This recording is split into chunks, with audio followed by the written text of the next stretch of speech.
SSC GD भरती 2026 महाराष्ट्र तर पहा विद्यार्थी मित्रांनो, एसएससी जीडीचे जे पेपर होऊन या ठिकाणी 2 महिने या ठिकाणी होत आले, कारण की 31 मे 2026ला एसएससी जीडीचे पेपर संपले होते। तर एसएससी जीडीचा अजूनही या ठिकाणी रिझल्ट आलेला नाही आहे। तर एसएससी जीडी भरतीचा महाराष्ट्राचा रिझल्ट कधीपर्यंत येणार आहे, तर याबद्दल तुम्हाला माहिती सांगणार आहे। त्याचबरोबर एसएससी जीडी भरतीमध्ये जे विद्यार्थी मित्रांनो नॉर्मलायझेशनमध्ये कोणकोणत्या शिफ्टचे किती मार्क वाढणार आहे याबद्दल सुद्धा तुम्हाला माहिती सांगणार आहे। आणि एसएससी जीडीचा महाराष्ट्राचा यावर्षी कडाप या ठिकाणी कमी जाणार आहे की जास्त जाणार आहे याबद्दल पण आपण या व्हिडिओच्या माध्यमातून तुम्हाला माहिती सांगणार आहे। आणि एसएससी जीडी भरतीमध्ये जागा वाढणार आहे का याबद्दल पण आपण बोलणार आहे। आणि एसएससी जीडी भरतीचे ग्राउंड केव्हापासून या ठिकाणी चालू होणार आहे तर याबद्दल पण आपण या व्हिडिओच्या माध्यमातून बोलणार आहे। आणि त्याचबरोबर बघा विद्यार्थी मित्रांनो, एसएससी जीडीचा कॅटेगरी वाईज कडाप किती जाणार आहे, SC ST OBC WS open आणि एक्स सर्व्हिसमॅन महिला उमेदवारांनी पुरुष उमेदवारांचा जनरल एरिया नक्सल एरियाचा कडाप किती जाणार आहे, सेफ झोन का आहे तर याबद्दल सुद्धा तुम्हाला माहिती सांगणार आहे। आणि कडाप यावर्षी कमी जाणार आहे त्याचं पण कारण मी तुम्हाला या व्हिडिओच्या माध्यमातून सांगणार आहे। तर आजचा व्हिडिओ खूप महत्त्वाचा होणार आहे, व्हिडिओ शेवटपर्यंत बघा आणि व्हिडिओला आताच लाईक करा। नमस्कार विद्यार्थी मित्रांनो, माझी नोकरी कॉर्नर यूट्यूब चॅनलवर मी गोपाल वानखडे तुमचं सर्वांचं सहर्ष स्वागत करतो। तर मित्रांनो, व्हिडिओचा थंबनेल बघून तुमच्या लक्षात आलं असेल की आपला व्हिडिओ कोणत्या टॉपिकवर होणार आहे। व्हिडिओ सुरू करण्याच्या आधी आपल्या यूट्यूब चॅनलला सबस्क्राइब करा, जेणेकरून प्रत्येक भरतीची अपडेट तुमच्यापर्यंत सर्वात आधी पोहोचेल। जास्त करून एसएससी जीडी भरतीबद्दल वेळोवेळी अपडेट मी तुम्हाला आपल्या यूट्यूब चॅनलच्या माध्यमातून देत असतो। व्हिडिओ सुरू करण्याच्या अगोदर सर्वांना एक रिक्वेस्ट आहे, तुम्ही आपला व्हिडिओ कोणत्या जिल्ह्यातून पाहून राहिले नक्की कमेंट बॉक्समध्ये सांगा। आणि एसएससी जीडीमध्ये तुम्हाला किती मार्क पडले हे सुद्धा कमेंट बॉक्समध्ये सांगा, जेणेकरून मला सुद्धा एक अंदाज लागणार आहे की विद्यार्थ्यांना कितीच्या रेशोमध्ये विद्यार्थ्यांना या ठिकाणी मार्क पडलेले आहे, लक्षात ठेवा। ठीक आहे, तर बघा विद्यार्थी मित्रांनो, एसएससी जीडीचा जो पेपर आहे यावर्षी हार्ड आला होता आणि यावर्षी एसएससी जीडीचा जो कडापा हा कमी जाणार आहे। त्याचं जे कारण आहे, यावर्षी एसएससी जीडीचा जो पेपर आहे लेवल जे विद्यार्थी मित्रांनो या ठिकाणी सिलेबस त्यांनी चेंज केला होता, एक लक्षात ठेवा। म्हणजे जे या ठिकाणी परीक्षेला यायला पाहिजे ते आलं नाही, भलतंच त्या ठिकाणी आलं, एक लक्षात ठेवा। तर परीक्षेला जे विद्यार्थी मित्रांनो सर्व काही बाहेरचं आलं आहे, त्यामुळे भरपूर विद्यार्थ्यांना जे एसएससी जीडीचे मार्क या ठिकाणी घसरलेले आहे, एक लक्षात ठेवा। कोणालाही विचारा तर मागच्या भरतीपेक्षा या भरतीमध्ये त्यांचे कमी मार्क्स या ठिकाणी येत आहे, एक लक्षात ठेवा। ठीक आहे, तर काही काही विद्यार्थ्यांची शिफ्ट सोपी सुद्धा होते, एक लक्षात ठेवा, मान्य करतो, पण बऱ्याच जास्त विद्यार्थ्यांचे जे शिफ्ट आहे ह्या हार्ड आल्या होत्या, एक लक्षात ठेवा। ठीक आहे, मी पाहिलं असेल जे काही सिलेबस आहे तर बघा विद्यार्थी मित्रांनो, जे काही हिंदी व्याकरण आहे, हिंदी व्याकरणच्या जागी इंग्रजीचे शब्द त्या ठिकाणी विचारले गेले, त्याचबरोबर विलोम झालं, त्याचबरोबर पर्यायाचे शब्द झालं, वाक्यांश एक शब्द झाला, मुहारा झाला, याच्यातला एकही प्रश्न या ठिकाणी आला ना। याच्या अगोदर जे एसएससी जीडीमध्ये ह्या 4 सब्जेक्टमधूनच जे 10 ते 12 प्रश्न येतात, एक लक्षात ठेवा शब्दाचे, पण हे काही या ठिकाणी आलेले नाही, एक लक्षात ठेवा। बुद्धिमत्ता चाचणीमध्ये पाहिलं असेल तुम्ही, घड्याळचे प्रश्न, कॅलेंडरचे प्रश्न हे कधीही आलेले नव्हते। ठीक आहे, आणि त्याचबरोबर जनरल नॉलेजचं जर आपण पाहिलं तर सर्वात हार्ड जनरल नॉलेजमध्ये त्या ठिकाणी वाटलं, एक लक्षात ठेवा।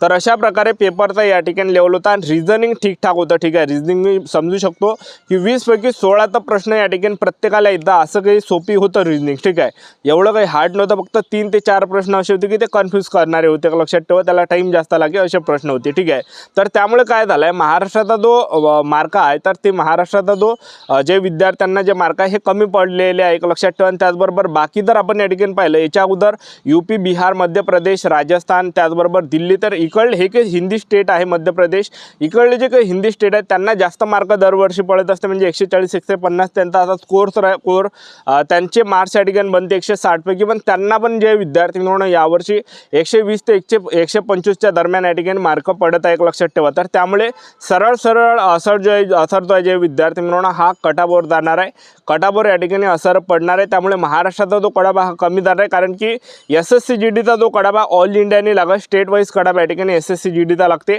तर महाराष्ट्राचा जो कडापा हा कमी जाणार आहे। दरवर्षी महाराष्ट्राचा जो कडापा बाकीच्या राज्यापेक्षा महाराष्ट्राचा जो कडापा हा कमी जातो, एक लक्षात ठेवा। ठीक आहे, तर एसएससी जीडीचा महाराष्ट्राचा कडाप किती जाणार आहे ते तुम्हाला सांगून देतो। सेफ झोन का आहे पहिले नक्सल एरियाचा सांगून देतो। तर बघा नक्सल एरियातले जर तुम्ही पुरुष उमेदवार असाल ओपन कॅटेगरीचे 160 पैकी 70वर कडाप जाणार आहे। ओबीसी कॅटेगरीचे जर तुम्ही असाल नक्सल एरियामधून पुरुष उमेदवार 160 पैकी 68वर कडाप जाणार आहे। आणि ईडब्ल्यूएस कॅटेगरीचे पुरुष उमेदवार असाल नक्सल एरियामधून 160 पैकी 65वर कडाप जाणार आहे। आणि तुम्ही जर या ठिकाणी नक्सल एरियामधून पुरुष उमेदवार असाल एससी कॅटेगरीचे 160 पैकी 72वर कडाप जाणार आहे।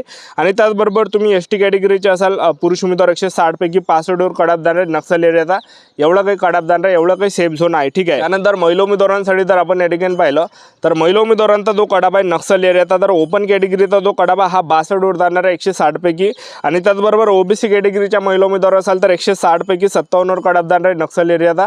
आणि त्याचबरोबर तुम्ही जर या ठिकाणी ओबीसी कॅटेगरीचे असाल तर 57वर कडाबा जाणार आहे। आणि ईडब्ल्यूएस कॅटेगरीच्या महिला उमेदवार असाल 160 पैकी तो कडाबा हा 55वर जाणार आहे। आणि एससी कॅटेगरीच्या जर तुम्ही महिला उमेदवार असाल 160 पैकी 66वर कडाबा जाणार आहे नक्षल एरियाचा। आणि एसटी कॅटेगरीच्या जर तुम्ही महिला उमेदवार असाल 160 पैकी 63वर कडाबा जाणार आहे नक्षल एरियाचा। एवढं काही कडाब नक्षल एरियाचा आपल्याला पाहायला भेटणार आहे। त्याचबरोबर जनरल एरियाचा कडाब किती जाणार आहे महिला उमेदवार जर जनरल एरियाचे असाल ओपन कॅटेगरीचा जो महिला उमेदवारांचा कडाब आहे 160 पैकी 85वर कडाब या ठिकाणी जाणार आहे। ओबीसी कॅटेगरीच्या जर महिला उमेदवार असाल 160 पैकी 78वर कडाब जाणार आहे। आणि ईडब्ल्यूएस कॅटेगरीच्या महिला उमेदवार असाल 160 पैकी 76वर कडाब जाणार आहे। त्याचबरोबर एसटी कॅटेगरीच्या महिला उमेदवार असाल तर 160 पैकी 67वर कडाब जाणार आहे जनरल एरियात। आणि एससी कॅटेगरीच्या महिला उमेदवार असाल तर 160 पैकी 72वर कडाब जाणार आहे। एवढं काही कडाब जाणार आहे, एवढं काही सेफ झोन। आता जनरल एरियामधून पुरुष उमेदवारांचा कडाब किती जाणार आहे तर ओपन कॅटेगरीचे जर तुम्ही असाल तर ओपन कॅटेगरीचा जो कडाब आहे 160 पैकी जनरल एरियामधून पुरुष उमेदवारांचा 90वर कडाब जाणार आहे। आणि त्याचबरोबर ओबीसी कॅटेगरीचे जर तुम्ही पुरुष उमेदवार असाल जनरल एरियामधून 160 पैकी 85वर कडाब जाणार आहे। आणि ईडब्ल्यूएस कॅटेगरीचे जर तुम्ही पुरुष उमेदवार असाल तर 160 पैकी तो कडाब जाणार आहे 83वर कडाब जाणार आहे। एससी कॅटेगरीचे जर तुम्ही पुरुष उमेदवार असाल 160 पैकी 80वर कडाब जाणार आहे। आणि एसटी कॅटेगरीचे जर तुम्ही पुरुष उमेदवार असाल 160 पैकी जे विद्यार्थी मिळून 77वर कडाब जाणार आहे। तर एवढा काही कडाब या ठिकाणी जाणार आहे, एवढा काही सेफ झोन आहे। आणि त्याचबरोबर जे नॉर्मलायझेशनमध्ये आपल्याला मार्क वाढणार आहे लक्षात ठेवा। तर नॉर्मलायझेशन कायच्यासाठी राहते ते तुम्हाला सांगून देतो।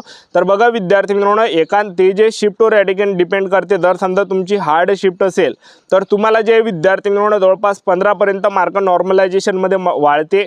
आणि तुमची जर शिफ्ट सोपी असेल तर जवळपास 2 ते 5च्या दरम्यान तुम्हाला मार्क्स वाढते लक्षात ठेवा।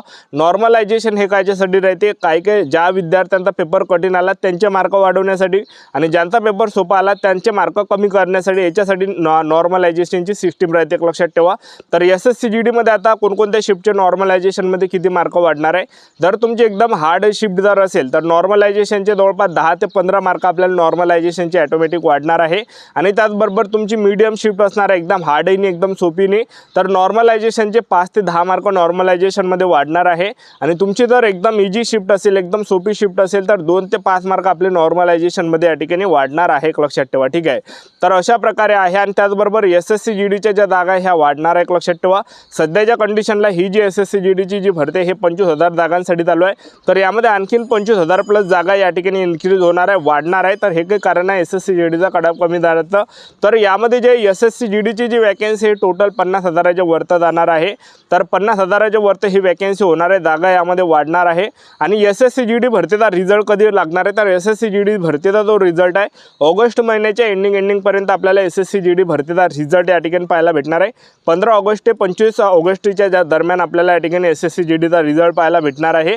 आणि ग्राउंड कधी होणार आहे एसएससी जीडी भरती ते तर सप्टेंबर महिन्यामध्ये एसएससी जीडी भरतीचे ग्राउंड या ठिकाणी होणार आहे लक्षात ठेवा, ठीक आहे।